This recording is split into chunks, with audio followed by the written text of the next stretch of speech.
to Hogwarts. For our viewers aged between mid-20s to early 30s, you all probably have that one friend who can't shut up about Harry Potter and how it relates to every aspect of their lives. And if you don't have that friend, odds are you are that friend. Well, now might be a good time to check in on that friend because between the time travel slash fiction stage play, the abysmal Fantastic Beast movies, a drug-addled star, and J.K. Rowling proudly outing herself as a bigot, now is not a good time to be a fan of Harry Potter. For more on this community of people whose personal identities revolve around a single series of books, we now cross to Sofia, our fangirl. Thanks, Tavleen. When I find that I'm having trouble in life, I like to turn to a very special book. A good book. A wise book. A book that reveals knowledge and truth by which we can all live our lives if only we follow it faithfully.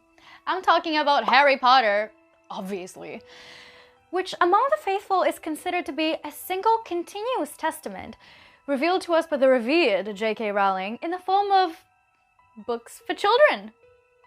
When I found Potter, life became so much simpler.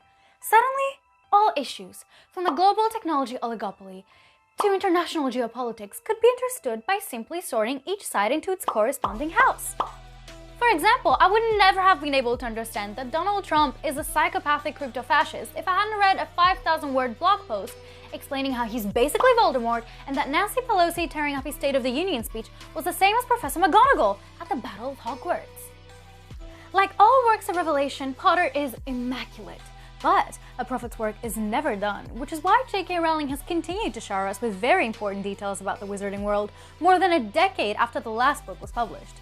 Like, did you know that before they adopted Muggle plumbing, all wizards would just simply shit themselves and use magic to disappear the evidence?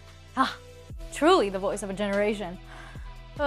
Or did you know that Dumbledore would be a supporter of Israel in the Israel-Palestine conflict and that the Harry of the second half of Deathly Hallows would agree with him?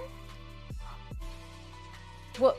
Wait, that doesn't sound right. Is this the same Dumbledore who told Cornelius Fudge that, and I quote, "You place too much importance, and you always have done, on the so-called purity of blood. You fail to recognize that it matters not what someone is born, but what they grow to be."